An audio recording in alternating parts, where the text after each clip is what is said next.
Welcome to the Side to Side Sportscast, where we're bringing it all to you courtside, from the ringside, from the sidelines, and from all those sports we play outdoors. We outside. It's a Side to Side Sportscast, baby. And I don't see anybody. I don't see anybody. All right. It's no CJ. It's no Will. So if I'm your least favorite person on this show, I apologize. I apologize because it is your boy, James Wudi. I'm out here just doing it solo dolo. I'm going to hit you with some of my takes.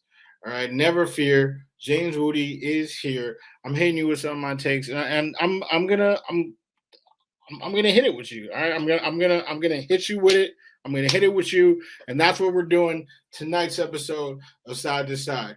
I don't even care about some of the the Homer takes, right? You know what I'm saying? All the takes that we consistently get, hearing about, Mac Jones and Dak Prescott, all the Daks and the Macs of the world. No one's out here talking about Zach, but every day we gotta hear about Mac and Dak. So none of that. And let's get it started. We're gonna start with the courtside. So let's talk about it. Okay. So courtside. Season is young, right? Very, very young.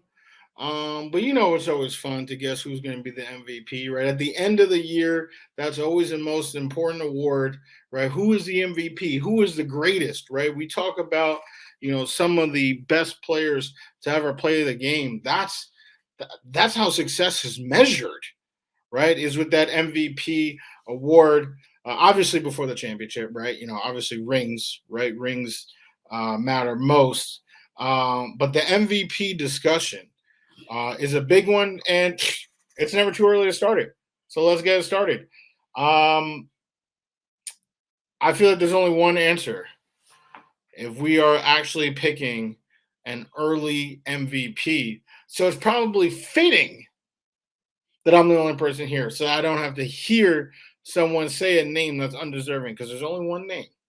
There's only one name that's deserving. And when you look at the best team in the NBA, right?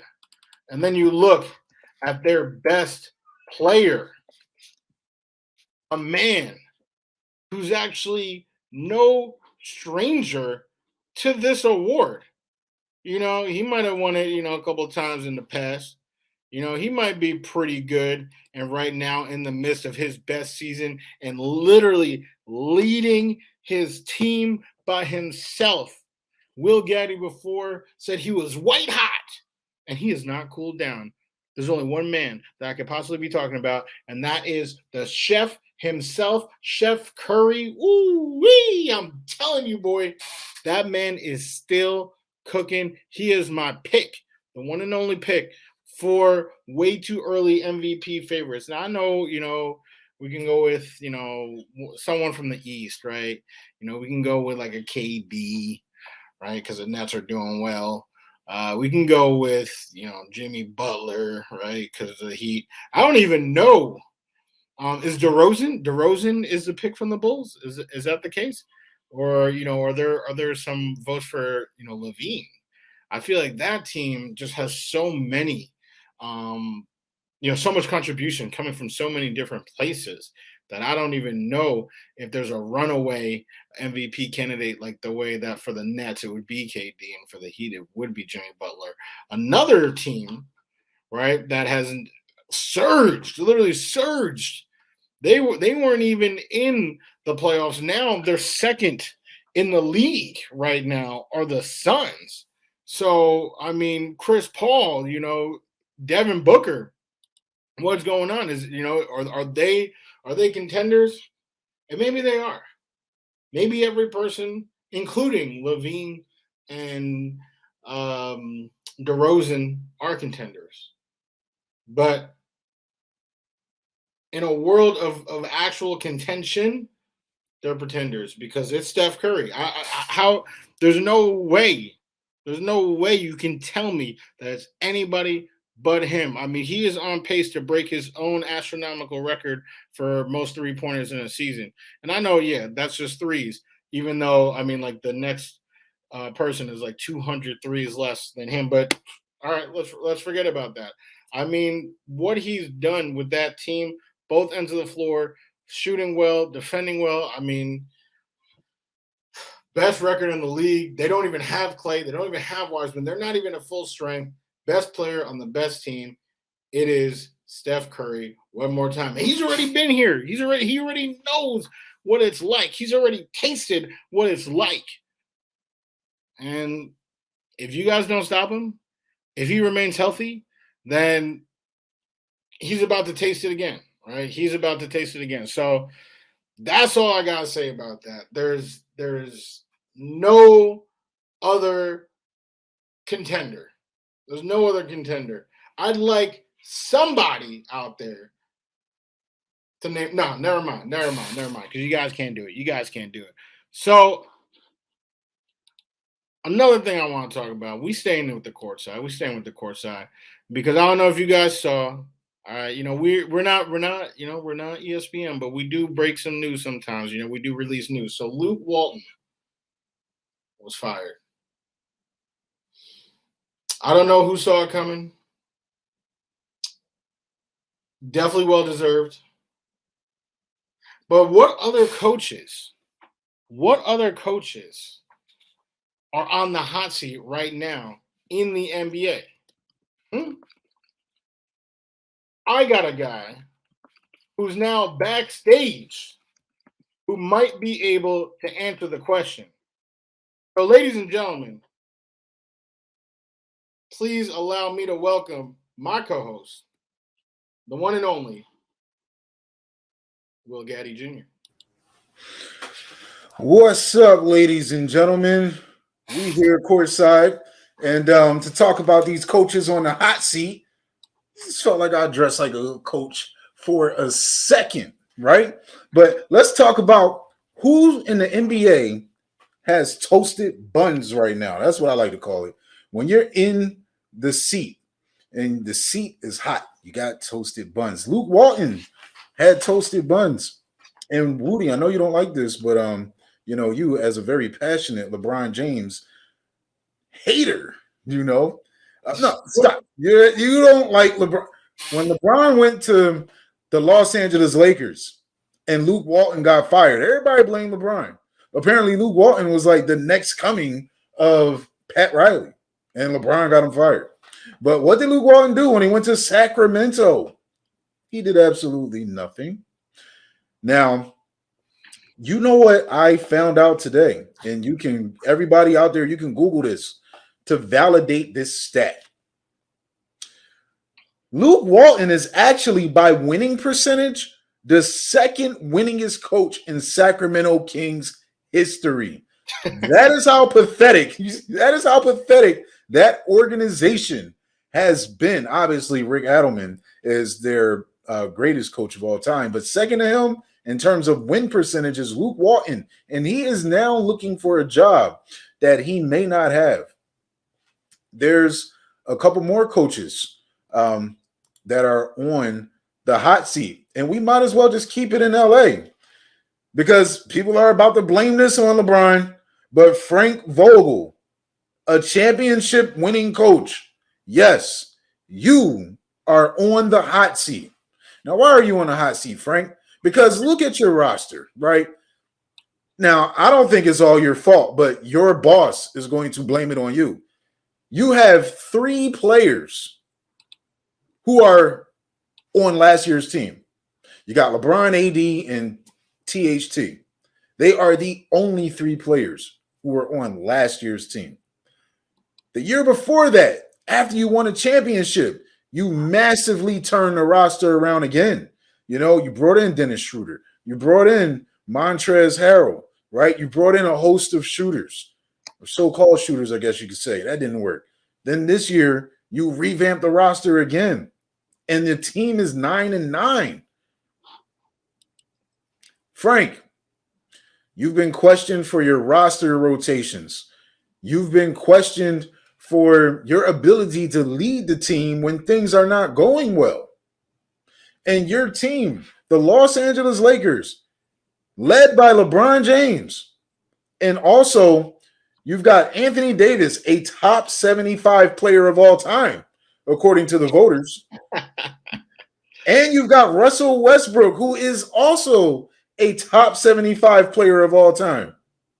Now, I could be corny and name Dwight Howard, who was maybe number 76, number 77. But guess what? He's also on your team, on your bench, right? And this team just doesn't get it. We could talk about the so-called fake malice in the palace that just took place in Detroit. But the Lakers were getting spanked before that incident. They were losing 91-76. It was about a 15-point game. And then after that, they rallied together and they came back and won. Right. Is it really that? Is that what it takes right now for the Lakers to be good? I don't know, Frank. You tell me. It doesn't look like your team is buying into you, right? You guys are pretty much about to lose to the New York Knicks, right? You still got AD. You still got. Why are you saying it like that? Why are you saying? Oh, look, the Knicks are bad. We talking medium flavor wings, right? The Lakers mild sauce right now. The Knicks medium, right? So the Knicks are a better team than the Lakers right now, right? But that's no excuse. The Lakers expect the expectation in LA is championship or bust. LeBron has missed over half of the games this year, but the reason why you go get Russell Westbrook is so you can survive that period of time. And they're going to point the fingers at you, Frank Vogel. They haven't been done yet, right? But look at the Cleveland Cavaliers. David Blatt took them to the championship. Guess what? Got fired, right? So obviously he isn't the one that took them to the championship. Tyronn Lue comes in. Tyronn Lue, you got multiple championships in a row. Tyronn Lue gets fired. Your little championship in LA doesn't mean anything. It's not protection. You will get fired by the GM. By LeBron James. You will get fired by LeBron. LeBron just go out there and play ball, man. This narrative that does he play UFC? I don't know. He be calling all this narrative that he calls all the shots is a false narrative. Yeah, false narrative. Yeah, that's literally what he does. And if he doesn't get his way, he elbowing people in the mouth. That's LeBron James for you. Yeah, because look at his track record. LeBron James has a history of dirty plays. Like, that's who he is. Right? This is what I mean. Resident LeBron James hater. I'm not LeBron James hater. That's not true. One thing happens is all LeBron's fault. Right? That's where we live at. So he elbowed someone. That's not his fault. First, he didn't even elbow him. It was closed fist. He hit him in the face. He literally bloodied a man in that. But I'm just saying it wasn't an elbow. He closed fist, hit him in the face. He deserved to get suspended. Look, LeBron snapped, right? He snapped. He lost his cool. Should he have done it? No. He was trying to Kobe Bryant in 2007 smacked Manu Ginobili in the face. Oh my God! Right? No, I'm just saying. Kobe said the truth. Kobe said that, hey, from time to time, somebody can catch an elbow. It's going to happen, right? Isaiah Stewart is being boxed out by DeAndre Jordan and LeBron James. He's literally sandwiched in between them. Like, he's playing aggressive. He's got DeAndre Jordan's jersey gripped. He's got LeBron's jersey gripped, and he's trying to position himself for the rebound. And LeBron gets frustrated. Backhand, right? You can't do that, Bron. Bron got suspended. Bron deserved to be suspended. He did not deserve to be out there with his team tonight playing against the New York Knicks. So that's Bron's fault. Hey, it happened, right? I mean, what's the big deal with that? I should have left you backstage till we talk football because I knew you would find a way to talk about LeBron James for 10 uninterrupted minutes. I talked about Frank Vogel for 10 minutes. Frank Vogel. You asked the question about LeBron. Because this is what talking about LeBron with Luke Walton. You talking about LeBron with Frank Vogel? I mean, I don't know. Is it the LeBron BA? Like, I don't get it. This has nothing to do with LeBron James. We're talking about coaches on the hot seat, and yet you out here. What the point that you're missing, Mr. Wudi, is that when you coach a team that has LeBron James, your clock is ticking, right? It's ticking fast. Like the man is going for legacy. Every year, the expectation is championship. If what's happening in LA right now is why Frank Vogel is on the hot seat. If Frank Vogel was coaching this team and LeBron James was elsewhere in the NBA, his seat wouldn't be hot. It's hot because he's coaching LeBron James. You know, that's just what it is. That's what it was with Tyronn Lue. What you said? You actually very brilliantly talked about how his coaches don't really mean it, right? They just get fired nonstop. Like, should they just not have a coach? Should LeBron if the team is not winning, why did the coach never change in Miami? Right? Because that front office was fully established. You got Eric Spoelstra, right, who was trained and groomed by Pat Riley, who LeBron respects, right? You have them. Everything was fine. They had to mold the team at the beginning. They went to 4 state championships. The team started to, crumble from the inside. LeBron decided to go back to Cleveland. He wanted to try to win a championship there, right? The same coaching presence isn't there. So the GM is under pressure to who's going to help us win. It wasn't David Blatt, right? It became Tyronn Lue. And then Tyronn Lue coached the team without LeBron. They got rid of him. LeBron went to LA. Luke Walton, that didn't work right off the gate. They got rid of him for whatever reason, right? So that is how that conversation started. And it transitions into Frank Vogel. Frank Vogel, I mean, unless you have a coach that is on a hotter seat than Frank Vogel right now, you tell me.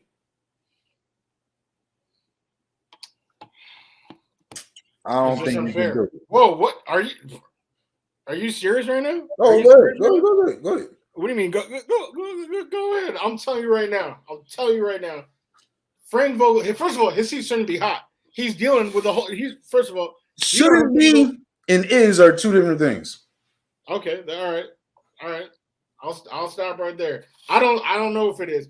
The person's whose seat should be hottest. I think it is hot. I think it is hot. Detroit. I think they're tired of losing. You want to talk about the fake malice in the palace, giving up that 15-point lead. Dwayne Casey. What's going on? I feel like just like how in Sacramento, right? The just perennial losing and that's an incredible stat that you just pulled out with Luke Walton. But they're losers who have young talent and they're trying to elevate. Like the Grizzlies, who have had young talent and have lost a lot recently, are actually right now they find themselves 6th in the West. But the Kings are stuck in the bottom, and the Pistons are pretty much dead, trash. I mean, Cade, we just talked about before the mild sauce with the rookies last week. I mean, Cade Cunningham. I don't want to say something mean because he's a child, but Dwayne Casey is definitely his buns are toasting. See, now that's not fair to me. What? Because look who's Dwayne Casey is coaching. Like, is he coaching a team that should be on the cusp of winning? They just had the number 1 pick in the draft. They just had the number 1 pick in the draft. Do you know why? Because last year they were trash. They weren't good, right? Now, he's been in Detroit. So he's been there for a couple years. But look at the youth on this roster, right? They're pretty much in almost the same situation that the Lakers are in. If you look at the players on the roster this year, I would literally have to go through and count. But I do believe almost 80% of their roster this year was not on the roster last year, right? And if you weren't a good team last year and you got a brand new team coming in, right, outside of like Jeremy Grant and Sadiq Bey and maybe Killian Hayes, everybody else on that team is new. They're not expected to be a good team. So I don't know if they try to go in a different direction. Because I just said It's the difference between the seat should be hot versus whether it is or not. I don't think his seat is hot right now, but if they're back in a position where they're drafting first again, the organization may have to go ahead and seek to make another change. And now you're back in a situation where you're constantly changing coaches, right? With this young team that needs to grow and develop. Sometimes you got to grow through your failures. And that's what Dwayne Casey is tasked to do right now. They only won 4 out of their first 17 games. So they are struggling mightily. Cade Cunningham is not playing well. But this is a team where I would say the biggest measuring stick for Dwayne Casey is how are your Detroit Pistons going to be playing after the All-Star break? You know, are they going to be more competitive? Are they going to be, leave a good taste in the fans' mouths for next year? That's going to be the measuring stick with Dwayne Casey. I think Frank Vogel, I think his seat is hot right now. I think he's looking over his shoulder. If this continues to unravel, he may not make it to the All-Star break. So you think that that's possible, that he might not last the season? I absolutely think that could be possible because when they make these changes on these coaches, there is there's an alarm set off, right? And once that alarm is set off, everybody has to wake up. And Frank Vogel, right now, being the head coach of that team, if they let him go, then man, everybody gonna have to look. Coach got fired, man. We got to figure this out. And when you have that pressure on you, it could lead to different play. But Fizdale is on that bench. Fizdale is close to LeBron James, right? And look, I'm put it out there. Obviously, I'm a LeBron James fan, but look, where there's smoke, there's fire, right? Where there's smoke, there's fire. Like this conversation, if Frank Vogel is fired and Fizdale is promoted to be the interim head coach and the team starts winning, they're going to say, oh, that's LeBron's boy. He wanted him there all along. He didn't want Frank Vogel. Because the Lakers, when they brought in LeBron, they did say they're going to run this team the way they want to run the team. It's not going to be like Cleveland where LeBron had say in everything that happened. The Pelinka, he picked the coach, right? Pelinka picked the players. Like LeBron, yeah, we're going to bring you in a start. It's going to be the star that we choose, right? LeBron got nothing to do with that. But now that they're not winning, if Vogel gets fired and Fizdale is in as the man, then watch. It's going to be a story to tell. And I do wholeheartedly believe that if the Lakers are still like below 500 coming around the All-Star break, that is a realistic possibility of something that can happen.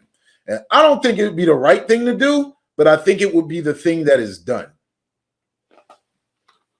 That's fair. That's fair. I also don't think it would be the right thing to do, but, LeBron, he's getting desperate. He's getting old. He's elbowing people. He might just elbow Frank Vogel out of his job. So wow. That's at least can we be factually correct? He did not elbow anyone. Oh, sorry. He can close fist strike or whatever terminology you want to use for the UFC move that was pulled. You could just say hit. You could just say hit. He hit somebody because that's pretty much what happened. Oh yeah, he did. He did. He bloodied a man in the NBA court. Oh, ladies and gentlemen, that is LaFlop James. But we will transition from LaFlop to LaFootball. We are going to the sidelines, all right, for fantasy football breakdown. It's been a crazy season. We still got some time left. My teams, all 4 of my teams are still alive. I'm not going to lie, 2 of them are on life support. But 2 of them are actually in a real good position to make a nice second half push. So, when talking about people who are, hot, who's not, some names to look out for. I'll start. A name that I'm really, really nervous about. I wanted to. He was available in all 4 leagues, and I only drafted him in one of them. And I'm not gonna lie, the first 5 weeks, I was like, "Oh my! I should have drafted him in every league. I would be set instead of having to start Taylor Heineke and Darnold and all these random people from week to week." But right now, like I'm a little nervous. I don't know what's going on, but Matthew Stafford. Uh, I don't know. I don't know. I mean, he also injured his finger in the same game that Russell injured his finger. Everyone, the attention all went to Russ because Russ cried and missed some games, but Stafford played through it. Right? We already know he's as tough as they come, tough as nails. All the different cliches you want to use. You want to talk tough guys. Stafford's one of the toughest in the game. So maybe he's playing through injury, and it's affecting his play. But he has not. It's not even that he hasn't been great. Like Patrick Mahomes hasn't been great. But the last couple of games, Matthew hasn't been good. And I'm upset to even bring this up because Will Gaddy, who loves slandering the Rams, loves slandering Stafford, loves showing everyone videos of practice. Is probably gonna have a field day. I actually didn't even think about that until right now. But I just wanted to speak from my diary because the team that I have him on, we're poised. We're poised to make a push. I picked up some great people over the course of the season, but if I don't have a quarterback, then the only thing I'm pushing is 6th seed in that league. So that's how I'm starting it off. Well, Matt Stafford is certainly someone who is unexpectedly not hot right now. But I'll tell you someone who this is a quarterback that you usually like if you in fantasy football, you can get by with this guy if the rest of your roster is pretty much up to par, right? Or good. Like this is a quarterback who has been productive throughout his entire career. Doesn't have a Super Bowl trophy, but what does that matter in fantasy football, right? He had a chance to get a Super Bowl trophy. He was actually ahead 28-3. And then a nightmare occurred. And he's still been struggling. And this year has probably been his worst year as a quarterback. We are talking about Matt Ryan. Matty, ice cold right now, right? Ice is probably the right nickname for him because that brother is not lighting anything up. He's freezing cold. He's got 4 games this year with less than 10 points of production. And in 2 of those games, he's only scored 2 or 3 points. The last week's game, I think he had about 2 points, 2.6 points, depending on your scoring format. It doesn't matter because he didn't have a touchdown, right? He didn't have a touchdown against the Patriots. He got pulled early. The week before that against the Dallas Cowboys, it doesn't matter if you play in a 4-point QB league or a 6-point QB league. That boy didn't get any points. He had 0 point something points. So just the yards, he got a couple, but didn't even get a full yard, right? Matt Ryan is unexpectedly not hot. This is fantasy football. Obviously, you may not think that the Falcons would be really good, but you bring him Kyle Pitts. Yeah, they don't have Julio, but, he's played games without Julio. It's Matt Ryan. Matt Ryan is no other way to say it. Matt Ryan, trash. If you start Matt Ryan, you will be crying. That's the slogan that's going around in fantasy football right now. Definitely crying if you start Matt Ryan. That is a fact. Both Matts, Matt and the Matthew. Well, honestly, Matt, he should not even be rostered in any league. So it's a little bit of a different situation, but both of them are not hot at the moment. Matthew, we hope will turn around. Honestly, going like with the Rams, I mean, we can make this whole segment about the Rams because Odell.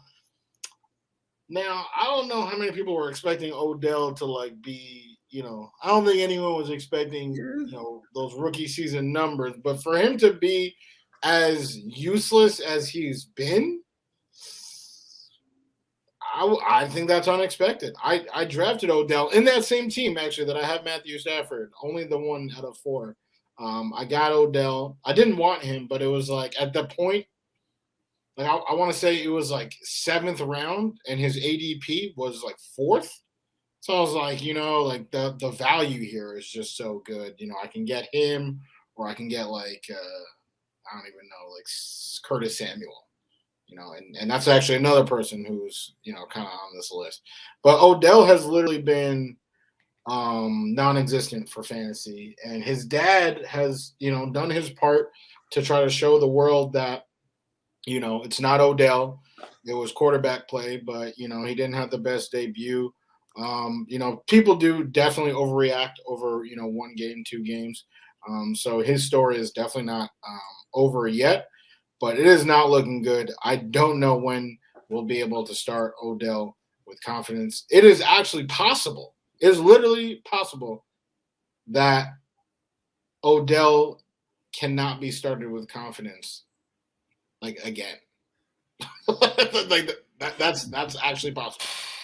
The 2 hardest positions to adjust to when you go from one environment to the next in the NFL are quarterback and receiver, because those positions require timing, right?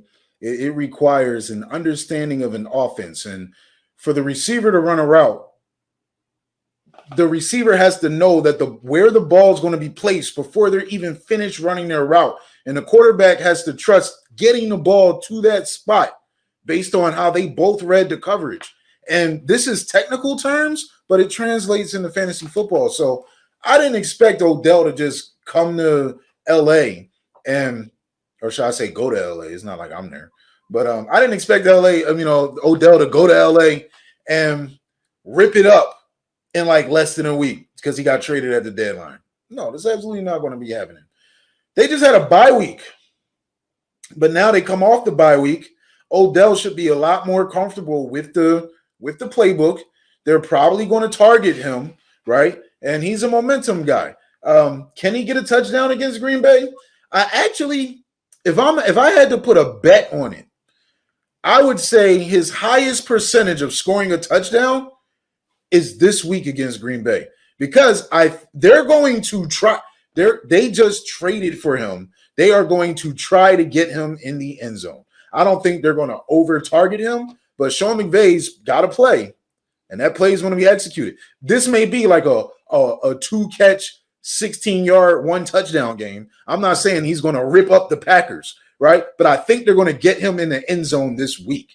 But his ability to get comfortable with Matt Stafford, this could really create a problem for the Los Angeles Rams.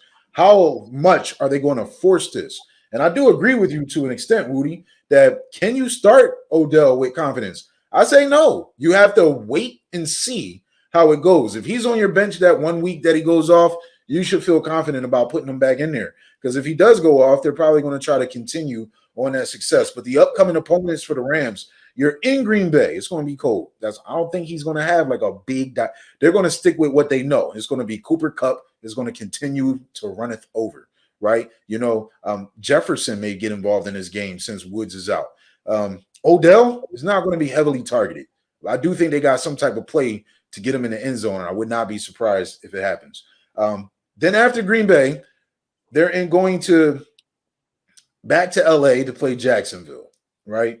Then you got Arizona, Seattle, 2 division games, Minnesota, who plays every team close to the wire, Baltimore and San Fran. This is not a favorable stretch of games for Odell. I'm not saying for the Rams. The Rams could arguably be favorites in each of them. But for Odell, I don't think this is a good stretch of games. So, yeah, Odell, I would definitely put him on my unexpectedly not hot list, because even before the trade, you expected that when he came back, him and Baker, they were going to get it together. You got that dynamic run game in Cleveland, but the chemistry there was just off. It was said that Baker doesn't play good. He plays better without Odell. But since Odell, like, Baker has been a faker, he still hasn't been really playing good. So, now you just have to look at the first game with Odell didn't really work in LA. This next game, we'll see how it goes. But that is a pick that I agree with. Now, we talked about two Mets, and we talked about an Odell. Do But you have a second Odell? Yeah, he's probably the one and only Odell, right? Other than his dad. That's right. He is Odell Beckham Jr., right? That's correct. I definitely slept on that one, right? But I want to talk about not a Matt, but a Mac, right? And we're going to talk about Mac Jones real quick because Mac Jones is my pick for somebody who is unexpectedly hot, right? This is a rookie quarterback. Usually I don't start rookie quarterbacks in fantasy football. Justin Herbert, that is something that is rare. Even when Dak was a rookie, yes, insert Dak here. This is the moment, right? His rookie season was like unexpected for a fantasy quarterback. And it was just like above average. It wasn't like elite. But you usually don't get mega production out of rookies, playing quarterback. Now, last week against the Atlanta Falcons, Mac Jones had a very efficient game. He was 22 out of 26, but he didn't have the fantasy numbers. He had a touchdown and interception, only 200 yards, right? That team played with short field and everything. But if you look at just how he's playing, he is playing highly efficient. And, you look at the week before when they beat Cleveland, he played really well. He played really well against the Jets. He has his games where you could actually, if you need to, I wouldn't say replace your starter with him, but this week, if you need a replacement if you need a replacement for Kyler Murray, you've probably already established that. But if you need a bye week replacement, Mac Jones isn't a bad option for a rookie quarterback. He may be available on the waiver wire because it's not like he's been the most consistent, but he's been hot lately, just as far as playing quarterback. 8 incompletions in his last 2 weeks. That is really good stuff. And this week, they're playing against Tennessee. Tennessee is now officially hobbling, and the Patriots have a lot of momentum. I would say your boy Mac Jones is probably a solid start this week. I'm going to have to completely disagree. But, I mean, it's all good. It's all good. Respectfully disagree. But, there are plenty of guys out there. And honestly, I would say 10 years ago, or maybe a little bit before 10 years ago, Tom Brady was actually a perfect example of, guys who, are winning games and they're playing well, but, they're not necessarily lighting up the stat sheet like that. And I think Mac is one of the greatest examples of that this season. Another name that comes to mind is Alex Smith. Like Alex Smith was always so successful in Kansas City, but he wasn't, necessarily lighting it up the way a Patrick Mahomes would. And obviously in fantasy QBing, being mobile is the equalizer, right? So someone who's not even throwing well, like Jalen Hurts or Tua, might get you, a couple of, rushing TDs or something like that. So Mac's not going to get you those. I don't see it. If you do need a streamer, honestly, it's someone who I think has been underrated and has been producing, the last couple of games, and their team will definitely be throwing the football. That's another thing you want to focus on because the Pats obviously love to run the ball. There's no guarantee that Mac Jones is dropping back, 40 times in a game or 30 times in a game. Taylor Heineke is definitely on your waiver, and I think he is worth a start if you do need one this week. But someone who I'm going to say is unexpectedly hot is literally I want to say he's the number 3 fantasy player in his position. I'll actually, while I'm talking, do a little filibuster here and look him up because he has been balling. And I don't think anyone He literally is number 3, so I was right. He's number 3 in fantasy scoring. And, obviously Cooper Kupp. We can talk about Kupp all day. Will, you already mentioned Kupp. He is obviously a, fantasy superstar that no one saw coming. But this person, I promise you, no one saw it coming either. Third year in the league. Last year, he was, battling injury. He only started in 5 games. So there were literally no expectations. But even with horrific play at quarterback, Deebo Samuel has been a huge asset to every single person that has drafted him in fantasy. And 9 times out of 10, I'll just say 10 times out of 10, he wasn't even the first receiver drafted. So I'm going against people that have like Davante Adams and Deebo Samuel just getting blown out because, Deebo's doing all this work. I mean, Deebo has more points than Davante. Like, it's crazy. And Kyle Shanahan has done such a phenomenal job of working with the injuries, right? Like, even his injuries to his running backs, right? Like, he, down to his 3rd string running back. Well, he's like, you know what? Let's play Deebo back there. Now he's handing it off to Deebo. Deebo is all over the place. He's being used as the ultimate utility player. And as a result, he is number 3 amongst all receivers in the league in fantasy points. You almost can't be hotter. And the 49ers aren't even guaranteed to score points. Yet Deebo, he is so involved because he's so valuable as a receiver and as a runner that he is my pick. Other than obviously Cooper Kupp, who is my MVP. He's everything. Deebo Samuel is the most unexpected hot player in all of fantasy. Deebo is definitely Deeboing the game. So, and now that Kyle Shanahan is running him out of the backfield and he looks like their best running back as well as their best receiver, the ceiling is really high for him. I'll tell you another player who is unexpectedly hot, right? But I do just want to say something about Mac Jones real quick, right? He's had more than 30 pass attempts in 7 of his games so far out of the 11 games that they have played. So, but, it's really my take on Mac Jones is his trajectory to kind of finish out the year because he's a rookie and I feel like he's had his toughest days. And because he's so efficient right now, I think they're about to let it off. I think the Patriots are going to be a pretty impressive team. But let's forget about the quarterbacks. And I want to talk about DeAndre Swift. Because the Detroit Lions have been so pathetic this year, right? They've been so bad. You would just look at, I don't need anybody on their roster, right? But DeAndre Swift is actually in terms of fantasy football production in your standard, in one of your PPR leagues, he is a top 10 running back.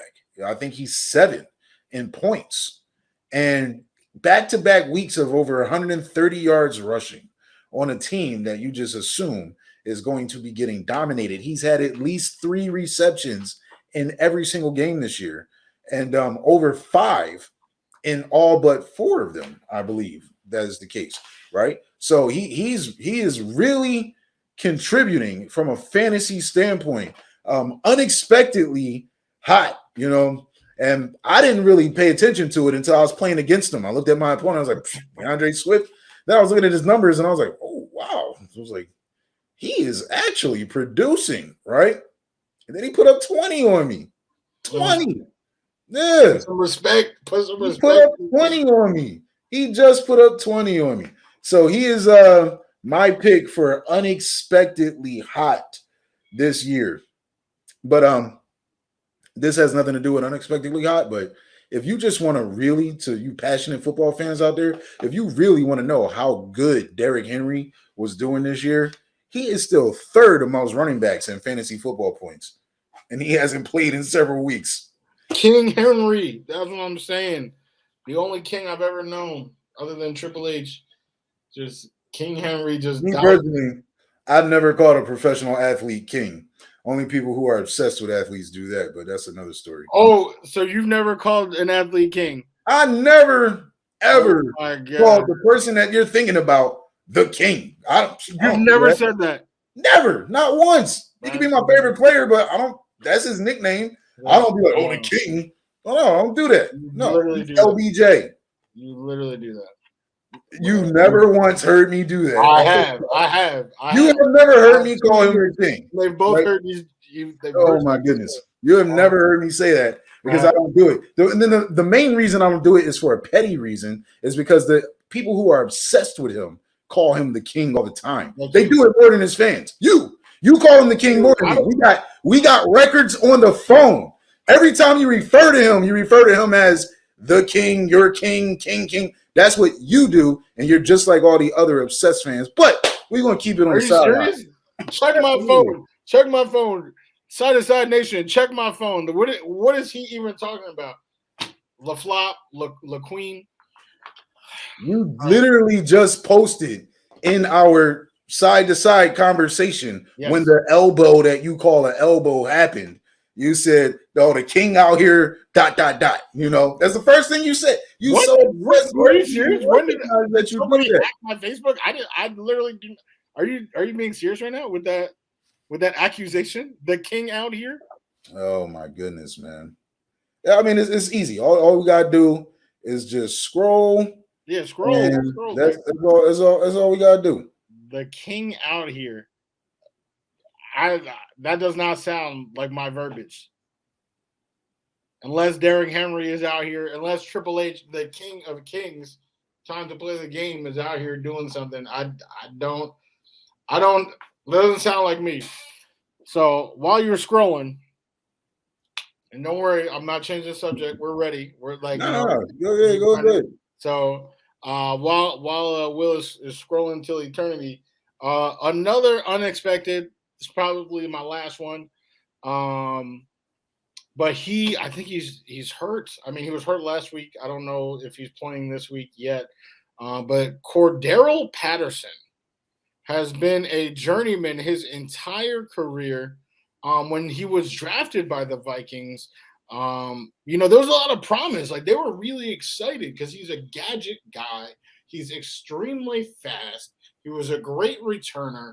But it just didn't. It just never all clicked. A lot of times, like when you have guys that can do everything, they're not really great at anything, and they just don't really fit.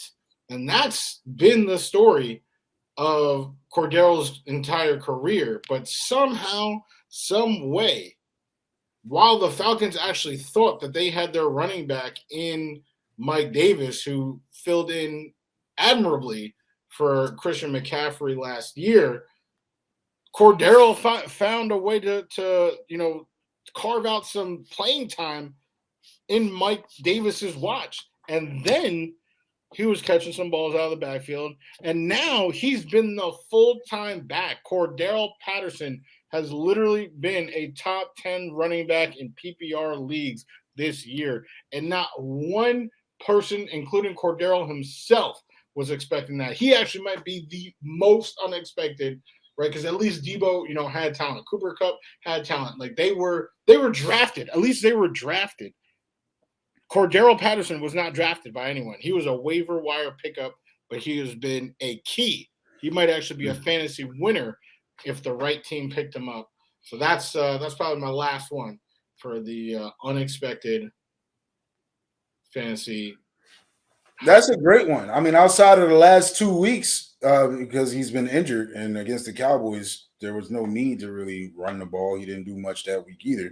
He's been a double-digit performer every single week. His combination of running out of the backfield and catching the ball.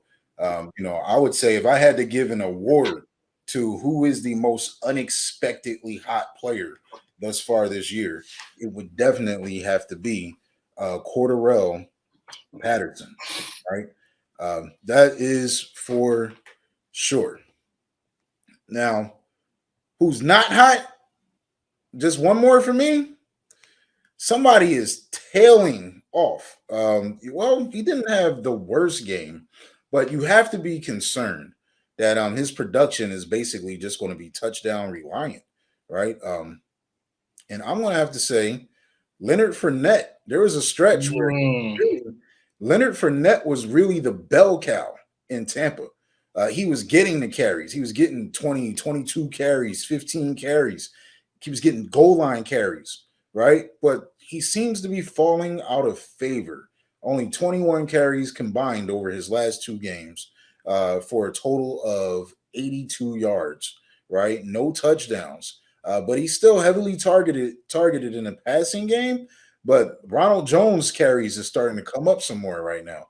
So I would have to say unexpectedly not hot right now, because this is the time of year where you expect like your bell cow running backs to like continue to keep gaining momentum and like really bringing it home. That's another one of my picks. And I do stand corrected when I'm looking at our side to side con. It says Side to Side Sports posted it. So I'm going to have to say it is right here, ladies and gentlemen. Excuse the language, but it does say nice little cheap bleep from the king. That's probably CJ, not Wudi. But yeah, there's no way I would ever refer, because Wudi definitely refers to LeBron as the king. That's never happened. I would never refer to LaFraud as something. Are you serious? That's never happened. That's You literally just referred to him on this sportscast when talking about Derrick Henry. You, in your obsessed nature, referred to him without saying it. No, what are you talking about? I said King Henry. That is the only. Did you not say that is the only athlete that I would refer to as the king? What are you saying when you say that? What do you mean? I said that is the only man I ever called king besides Triple H. That's okay. So when you say that, what are you saying? That's homage to Triple H. Are you serious? We don't believe you. The ringside, the sidelines. I'm paying homage to the ringside, and now you try to see you. We don't believe you. We don't believe you. We know how to read in between them lines. Hey, sports fans out there, we don't believe you. We know. There is no we. There is no we. There is no we. The only we is if we were to ask, is Will obsessed with LaFlop James in French? They would say, oui. Yes. Okay. Because you are obsessed. That was pretty good. That was pretty good. I give you that.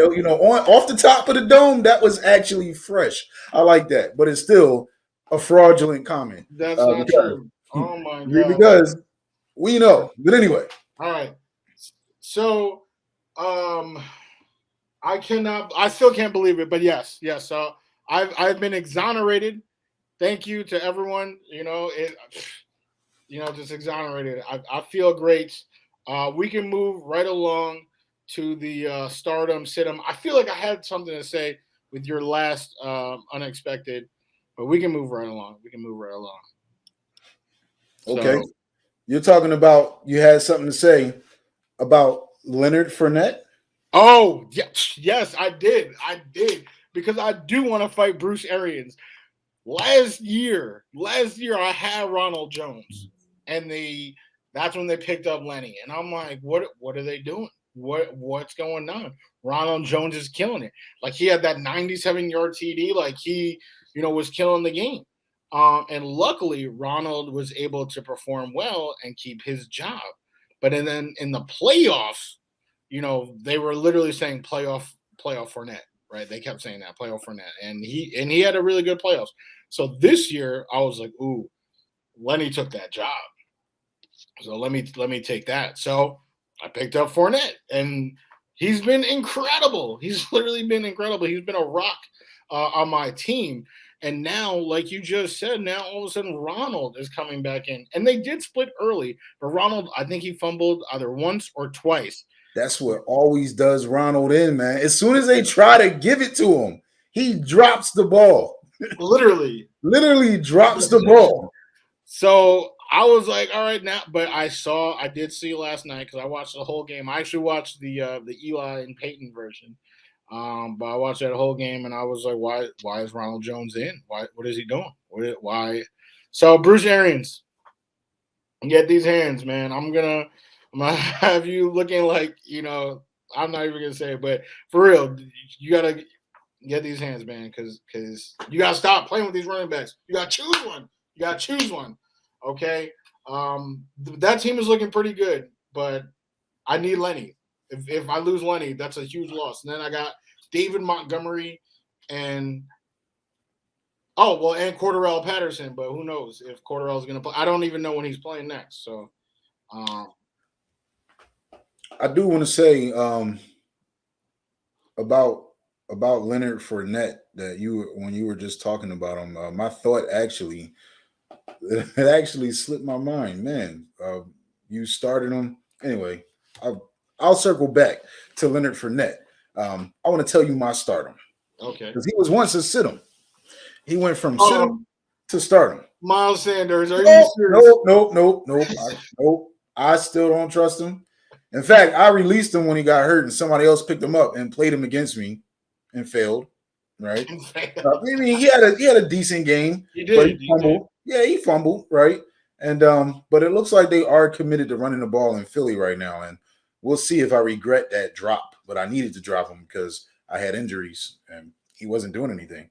But in the same division, playing the same position, there was a running back that we on this show said you need to sit him down, and his name is Antonio Gibson, right? Well, over the last 2 weeks, Antonio has been the player that many people expected to draft in that mid to late second round or on a hook in the third round. He's had 24. He's got basically he had over 20 points against Tampa Bay, and that's against Tampa Bay. And then he had 19 carries for 95 yards, right? Not over the top production, but what you really need to focus on right now is his carries. 43 carries in 2 weeks is by far the most output that he's had this year.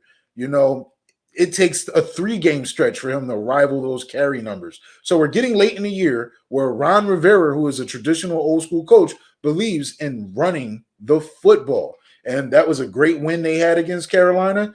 They got Seattle coming up next, and Seattle is crumbling. That defense is almost an offense. The D just ain't there. And then they got Vegas, and then they got Dallas, who is going to be a division game. It's time to start Antonio Gibson. I have Antonio Gibson. I think I might have, agreed with the sit. Well, I'm going to agree with the start. Well, I kind of need to start him because, Alvin Kamara's hurt. But, he's definitely been picking it up. I would agree with everything you just said with Ron Rivera.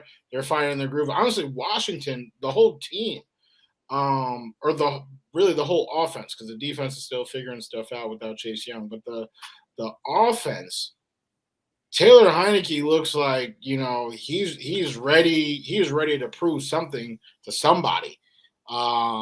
And they've been really clicking. I mean, if you have Terry McLaurin, I know you probably weren't benching him, but you probably were like kind of on that cusp because he'll have games of 21 and then he'll have games of 4.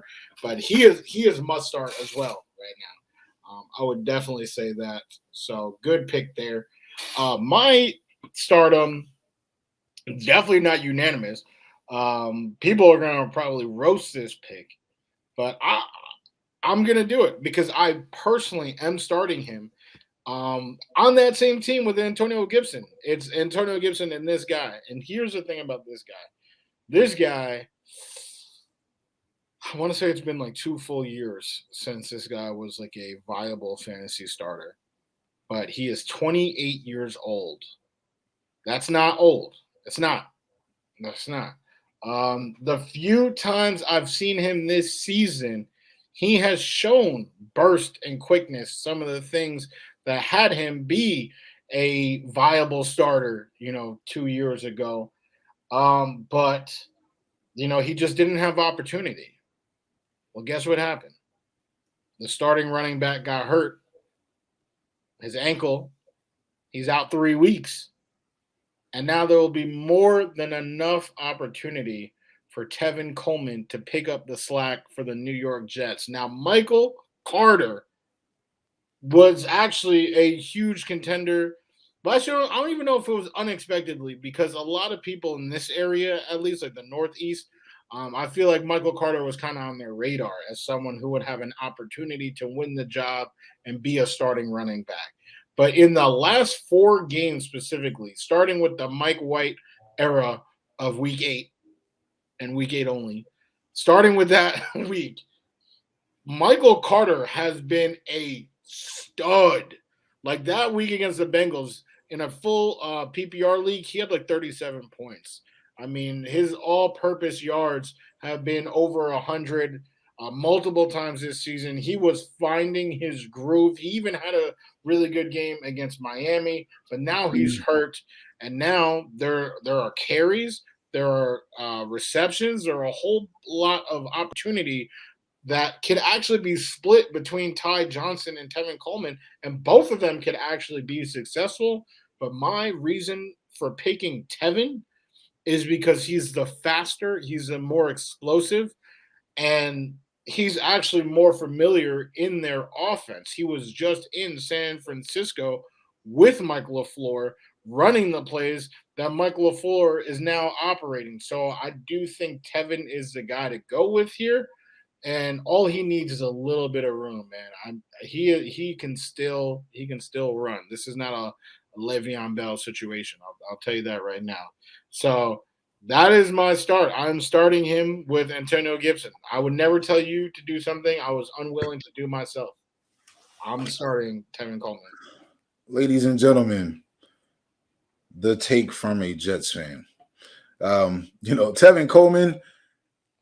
Listen, there's not too many fans of Tevin Coleman greater than me because college football, he was probably my favorite running back in that draft class. I was saying he needs to be drafted before Todd Gurley, before Gordon, and obviously he wasn't.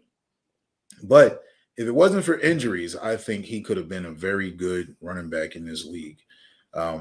But he seems to, when you trust that you can turn it over to Tevin Coleman, something pulls, man. It's just something about his body. When he gets those hits after hits, he's not a bell cow. He can't take it. I only don't trust him because I don't think he's going to keep getting back up, right? I think you can start Tevin Coleman and you could be looking at your box score when you're looking at your fantasy football and you're like, oh, he got 12 carries, 60 yards. And it's the second quarter, and then you'd be wondering, why isn't he carrying the ball anymore? What happened?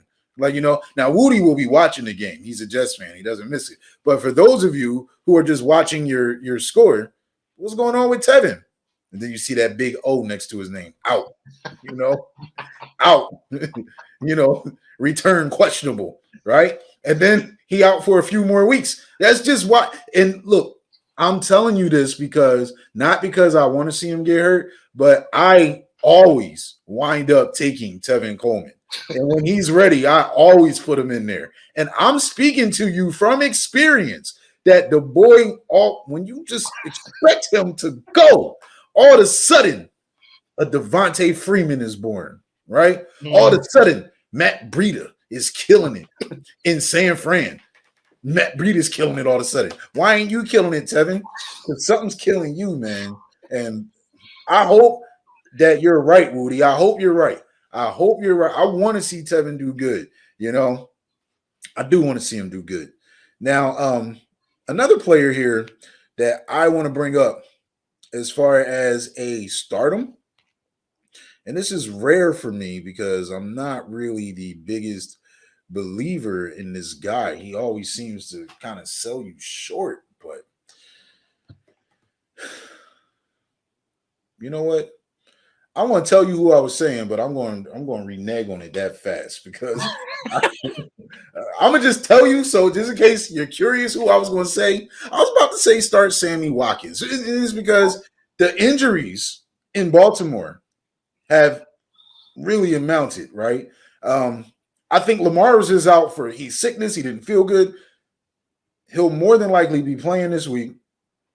And Rashad Bateman is like, yeah, he's the hot ticket. He's the rookie, but they're really struggling with getting him like consistently in the flow of the offense. And Hollywood Brown has been injured. Like his status for this week is not confirmed yet, right? So if you really need to go with a receiver who is probably going to be heavily targeted, I would say Sammy Watkins could be a flyer. Like if you really are reaching, right? If you're really reaching and you need a flex player, right? Because if you're like a DeAndre Hopkins owner and he's on a bye week this week, you know, maybe Sammy Watkins could do. But like I said, I was going to say that pick and I was going to renege on it that fast because, you know, Sammy is one of those guys who are sure to disappoint. Like he does do that pretty consistently. If you had put Brandon Cooks on the bench, right, because he started off hot, and then all of a sudden he wasn't, you know, because Davis Mills was playing the quarterback, I'm going to ask you to put Brandon Cooks back in the starting line, right? Put Brandon Cooks back in there because, they just came off the bye. They played Tennessee. He had a weak game. He didn't really do much, right? So this is the time where you could think that, you know what, I'm not starting Brandon Cooks. But guess who Brandon Cooks is playing against this week? Calm down. Calm down. Calm down. Listen. I think over the past 3 weeks or 4 games, the Jets are averaging giving up over 40 points a game, right? You know, gave up a 40 burger to the Browns, gave up 50 to the Patriots. Like, you know, you did a pretty respectable job last week of just giving over 20 plus. But if Brandon is going to do any cooking, I think he's going to cook up the New York Jets this week. That is a player that I would start this week for sure. The Jets defense is atrocious. Bryce Hall has actually been one of their best players. So if he is on Cooks, I don't know, because he literally has not been scored on all year, actually. But for some reason, he's not always playing against their number one, like against the Bills just now.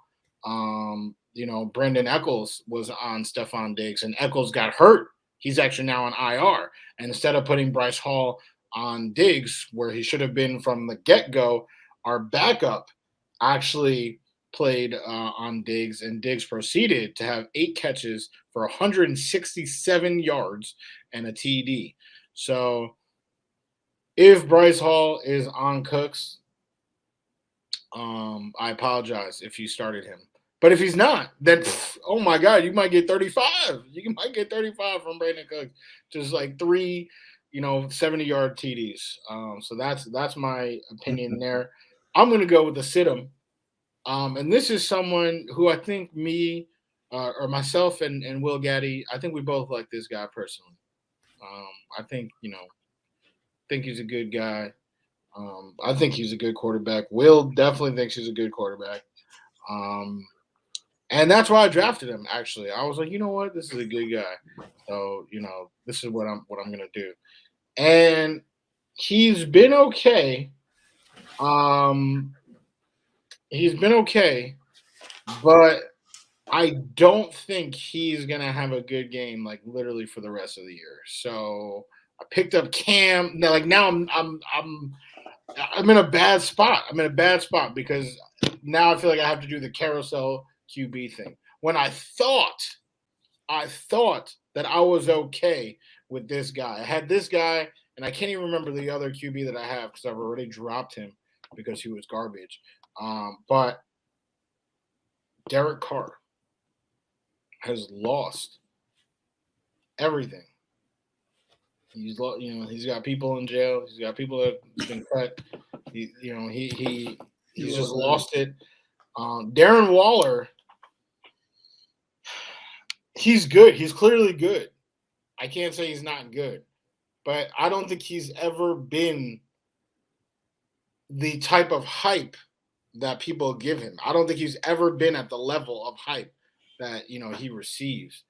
And clearly, they have not been able to, run the offense through Wall. Like the team is just not great right now. I don't see it magically picking up. Brian Edwards is not that dude. It's a shame, because I like Josh Jacobs, And the whole team is just not getting any burn. I am more confident in Jacobs because I actually have him on that team. But Derek Carr, he needs to sit down. You need to park him on the bench. You know what I'm saying? Park that car on the bench. Find another QB.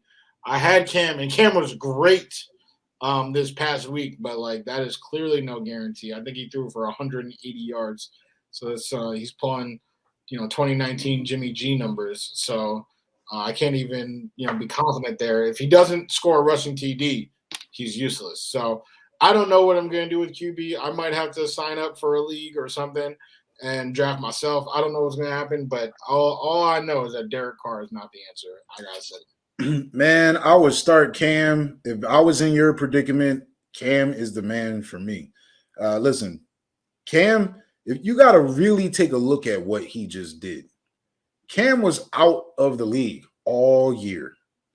He got signed late, and he played that same week and scored a touchdown against Arizona, right? Then he had a week to prepare. 21 for 27 is only 189 yards, but he had 2 passing touchdowns and 10 carries, 46 yards for a touchdown. What does Cam do? Cam runs. Cam is not sacrificing his style of play. He's never going to be a traditional drop back quarterback. He's going to run the power football. The biggest benefit to the Carolina Panthers, who are now trying to fight for a playoff position, when they get in the red zone, they were going stale. Well, they got Cam now. Cam totally changes that. You got to play the defense differently, and you got Christian McCaffrey back. And I just think that Cam is a great emergency start. If you're really trying to figure it out there, Cam, they're playing against Miami. They're in Miami. Cam is a showboater. I just think that it's a good matchup. If you absolutely need a quarterback this week, he would probably be one of the top stardoms on my radar. Cam is back. He's back. He says, I'm bike. How did he say it? I'm bike. Oh, man. Well, if you don't have any more stardom sit-ems, Wudi. No, that was my last sit-em. I don't know. Did you have a sit-em? A sit-em, a player that I recommend you sit in fantasy football this week.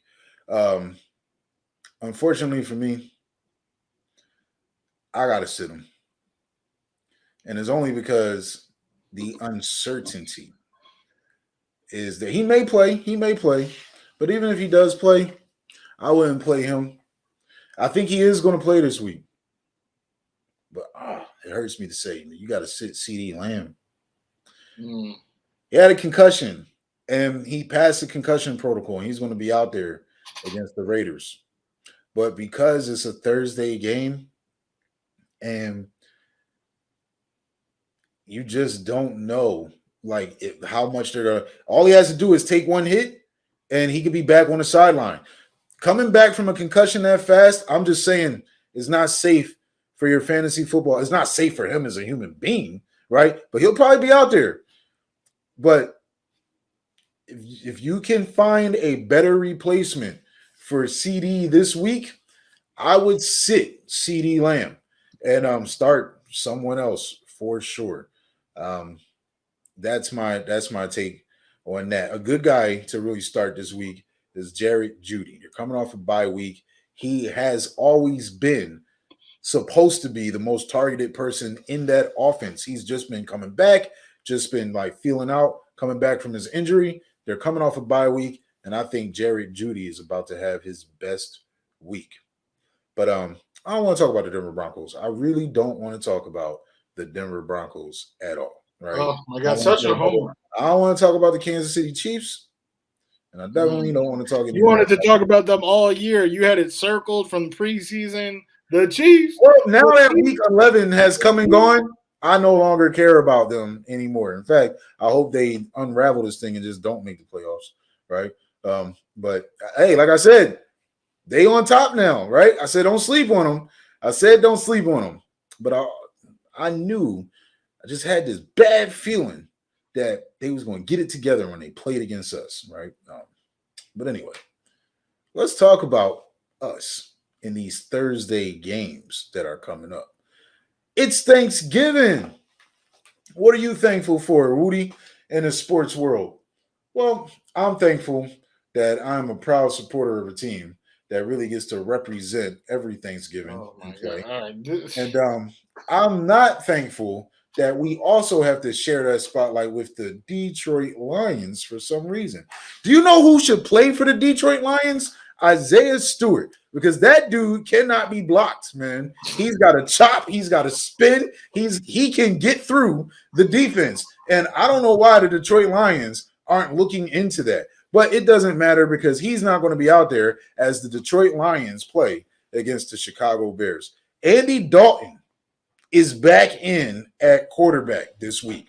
There's rumors out there that this is going to be Matt Nagy's last game coaching the team. The rumors leaked. He denies them, but when this goes out into the public, you got to think where there's some smoke, there's some fire.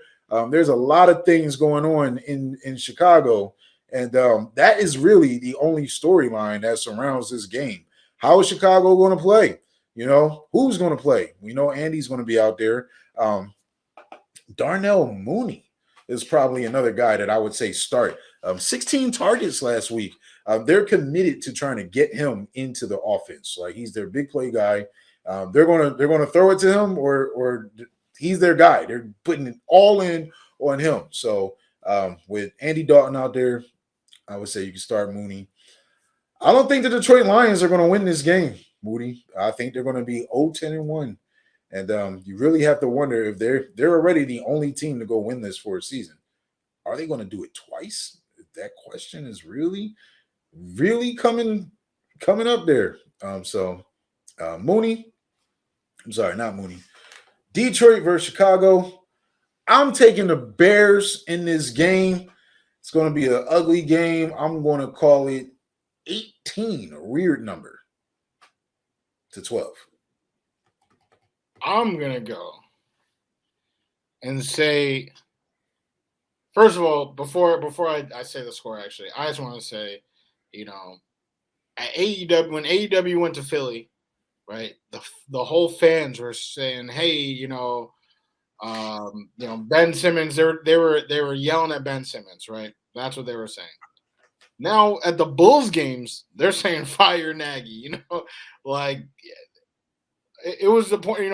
Ben never recovered from that. I mean, I don't think he was going to, but now he's citing mental health and all this. Blah blah.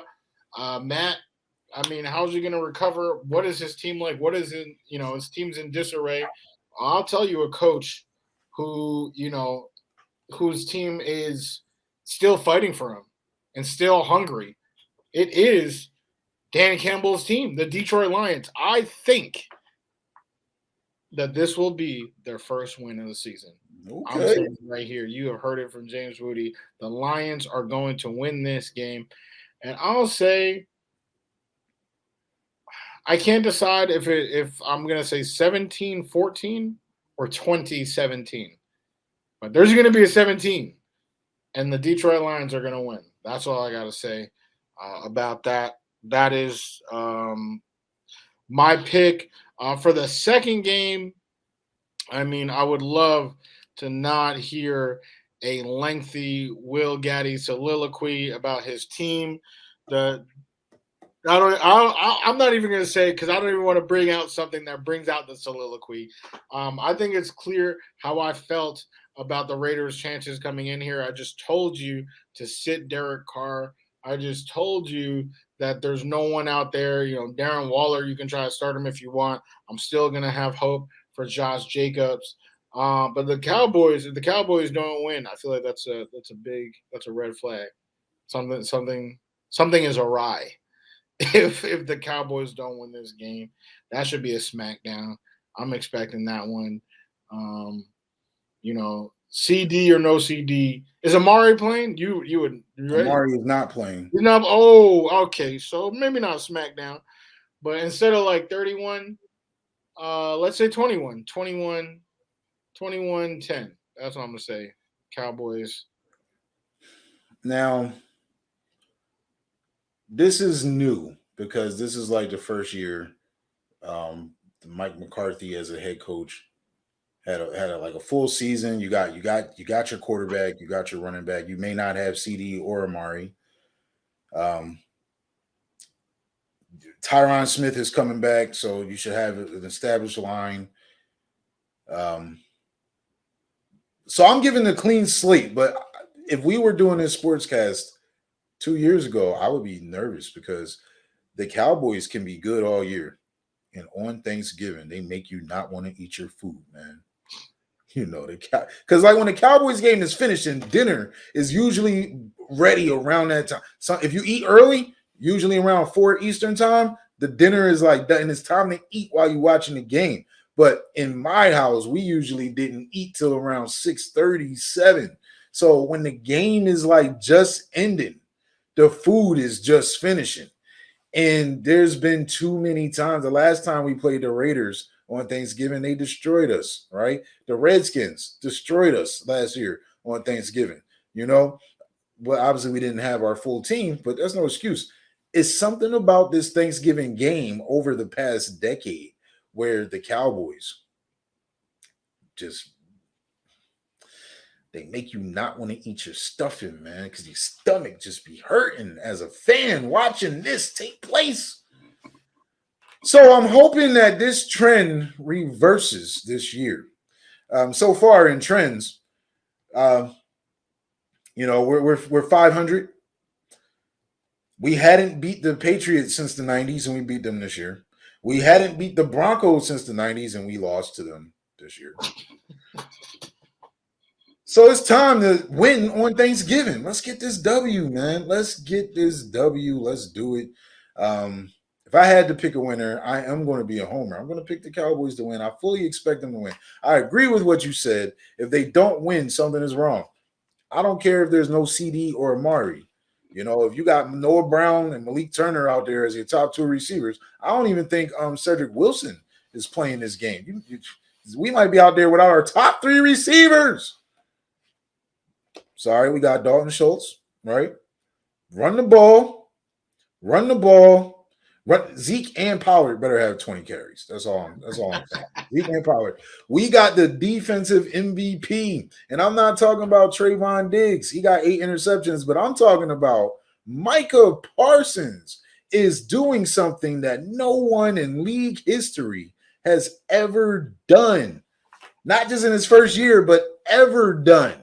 You know, when you take a look at his tackles for loss, his sacks, right, on the year as a rookie, playing defensive end part-time and linebacker part-time, no one has done it as effective as him.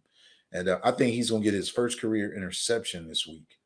If I had to pick anything above the score, Micah Parsons is going to get an interception this week. And he might even take it to the house. So I'm going Cowboys 24, Raiders 13. All right. Tried my best to avoid a Will Gaddy soliloquy. Still got it anyway. But it wasn't as long as they normally are. So we'll move along to the last, not least, well, maybe least, depending on your fandom. But in my opinion, this is actually the hardest game to call. I'm actually pretty confident. Like we said, if the Cowboys don't win, something is wrong. For the Lions, I'm pretty confident that the Bears, they just are in disarray. There's a lot going on. The Lions haven't. I mean, yes, they've been bad, but they've also been competitive in some games. And I think this is the time. This is the place. People will be thankful in Detroit. For the Saints and for the Bills, I'm not sure if I can find two teams in the NFL that have been more Dr. Jekyll and Mr. Hyde. I mean, these guys, play hard, and they've smacked down some teams, but then they've also gotten smacked down by other random teams. It's really hard to predict which Bills we're going to see or which Saints we're going to see. So now they have to face each other. For some reason, I think this is going to be a massacre. I just can't decide who's going to be on top of it. I really can't. You know. Yeah, this is a rough one. You know, what are the Saints going to do at quarterback? They've been rolling with Trevor Siemian. They just offered Taysom Hill a $95 million extension over 4 years, dependent upon what position he plays, right? Which is, I never heard that language in a contract. This is something brand new. So is he going to start playing quarterback, right, to get that money? Are they going to use him as a running back? They really have no clue what they're doing right now. And you would think that plays to the Buffalo Bills' advantage, but the Buffalo Bills have not shown up in the moments that you expect them to show up. They started off really good, but in these games, you know, they some of these games they played down to their competition. The Saints just got murdered by the Philadelphia Eagles. They're home. It's a big night. And there is a part of me that I think that they come into this game as the underdogs, but I think they walk out of this game with a victory. I think that defense took a gut punch last week, and they're going to get it back together, make it really difficult for the Saints. I mean, for the Buffalo Bills, they're going to keep them to being one-dimensional, and I think the Saints can win an ugly game. It's hard to predict the score. I'm not sure how many points the Saints can score. Well, I'm going to go to 14. I'm going to go. This is going to be a pretty boring slew of Thanksgiving games. I don't know if a team scores 30 points, right? I'm going to go with 14-10. The Saints over the Bills. Now, I know the Bills just scored not too long ago 6 points against the Jaguars, but if they score only 10, I feel like that's a problem. But that is actually the problem of this team. I know they just let up a whole bunch of points to the Colts this week, so I sound silly saying this, but they've been the best defensive team. Like what they've done to quarterbacks, and you know, it definitely helps, right, that they played Tua twice. They played Mike White. They played Davis Mills. And, you know, it's not like they're playing, all pro quarterbacks, but what they've done, and, they have faced some, right? They faced Patrick Mahomes. Like what they've done is, astounding. And on the other side of the ball, I mean, I don't know if this is what you meant, but this is how I interpret it, one dimensional. I feel like, it's the Josh Allen show, which is it's never a bad show. Yeah. Right? But I mean, Aaron Rodgers, is handing the ball off to Aaron Jones 20 times a game, or 15 times. AJ Dillon gets his 10 times. Obviously, we don't have to talk about Tom Brady's run game. Patrick Mahomes, right? Darrell Williams was just a huge star in fantasy because people can't do it alone. I feel like that's the only team, literally in the entire NFL, that is asking their quarterback to do as much as Josh Allen is getting asked to do. And don't get me wrong, the boy is a machine. Like he can throw 80 yards, he can throw on the run.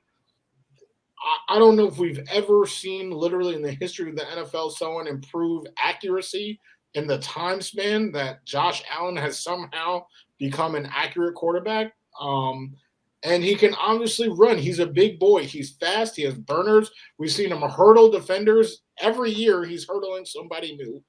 He can do it all, but I don't think they should have him do it all. I'm hoping that they learn. Well, actually, let me not even say I'm hoping, AFC East. Let me throw in, my Jet take in there. I don't even know if I'm hoping for it, but they should. They should stop that. they should stop. I don't think they're going to stop on Thursday, so I'm actually with you. I think the Saints might win. I cannot predict the score. I think it's going to be high. I think they might both score 30, actually. The Saints offense is just so bad, but I do think that the defense can create some turnovers, but I think Josh Allen is going to try to do everything to keep the team in the game. So I wouldn't be surprised at a higher score than I predicted, but Yeah, man. This Thursday's slew of Thanksgiving games. I hope y'all gonna be eating some good meals. I'm not the biggest fan of these Thanksgiving games that are coming up. So, um, ladies and gentlemen, that does it for tonight's sportscast. Next week, we have some special guests coming on with us. But more importantly than that, let's talk about the basis of this show. The basis of the Side to Side Sportscast is for passionate fans all around the world.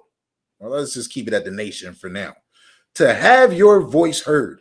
You are a fan. You are a fan expert. When you see what happens in the sports world, whether it be on the court side in the NBA, the ring side in wrestling and in boxing and in the UFC, and the sidelines, which is the NFL, and even those sports that they play outdoors, the MLB, baseball, soccer, all those sports, you outside, you watching what happens, and you have your own opinion. Just because Jay Williams, Stephen A. Smith, Keyshawn Johnson, Max Kellerman, just because they say what they say on TV doesn't mean their opinion is more educated than yours. And this is your platform. We want you on this show to break it down from a fan perspective each and every week with the Side to Side Sportscast. And we're going to have special guests that you can come on the show and break it on down with them, because even basketball players are a fan of football and football players are a fan of basketball. We're all fans. We're all in this together. We're side to side. That's how we ride. Wudi, my man. We out. We out.